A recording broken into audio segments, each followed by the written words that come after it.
हो, 2000 में हो, या 2020 में अलग हो, या 2040 में अलग हो, झारखंड राज्य एक दिन जरूर अलग होगा। लेकिन सबसे बड़ा सवाल है, इसे चलाएगा कौन? विनोद बाबू हमेशा अपने सहयोगी के साथ, उनके सहयोगी कौन? अभी हेमंत सोरेन के पिताजी, हालांकि जूनियर, लेकिन उनके सहयोगी कहें शिबू सोरेन, निर्मल महतो, कॉमरेड ए.के. राय, अपने सहयोगी से हमेशा विनोद बाबू कहते थे कि झारखंड राज तो हम लोग ले लेंगे, आज ले, कल ले, परसों ले, राज तो ले लेंगे, इसे चलाएगा कौन? चलाने का मतलब था, उनको भी चिंता थी कि हमारे राज्य के नौजवान पढ़े लिखे कम हैं, शैक्षणिक संस्थाओं में, बड़े उच्च शिक्षाओं में उनकी भागीदारी बहुत कम है। हम दिवाकर दिया है, इसलिए दिया है कि आपको रोशन करना है। और रोशन कैसे करेंगे? जब आप पढ़ेंगे। गुड, शाबाश। और वहां से सीधे आधे घंटे में आपके कार्यक्रम में आया। तो प्यारे बच्चों, सबसे पहले मैं आपको यही कहना चाहूंगा, अपना अनुभव बताना चाहूंगा। क्योंकि आप किसी राज परिवार से नहीं हैं, आपके माता पिता किसी बड़े घराने से नहीं हैं, तो मैं आपको अपना अनुभव बताना चाहूंगा कि आज आपके सर ने मेरा तो बहुत लंबा परिचय दिया, लेकिन खैर हम लोग अभी बहुत कुछ करना है, हम लोग मानते हैं। अभी हमने शुरुआत किया है, अभी तो कुछ किया ही नहीं है।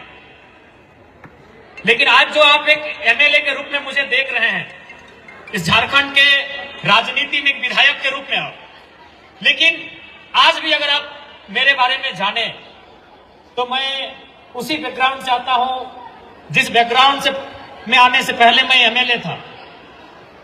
मेरे पिताजी का देहांत जब हुआ था, उस समय झारखंड अलग राज्य आंदोलन बहुत पीक टाइम था, 80-85 का वो टाइम था, और काफी नाकाबंदी हुआ करती थी, पुलिस के साथ हमेशा आमना सामना होता था आंदोलनकारियों का।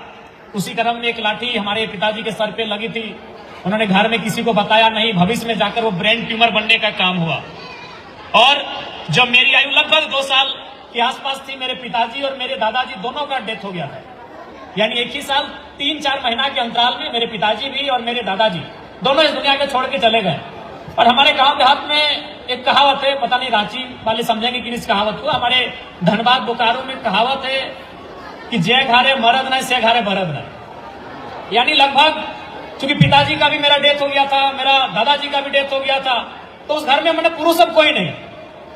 मेरी माँ भी विधवा हो चुकी थी, मेरी दादी भी विधवा हो चुकी थी। हाँ, मेरे एक चाचा है, अभी भी जिंदा है, लेकिन दुर्भाग्य कहिए कि उनके दोनों आंखें जन्म से नहीं है, मैंने जन्मांध सुरदास है। तो इसीलिए कहावत है कि भाई गांव देहात में कि जे घारे मरद ना हो, से घारे बरद हो ना, क्योंकि हार के जो तो। और हम लोग जिस परिवार से आते हैं, मूल रूप से खेती बाड़ी करने वाला परिवार,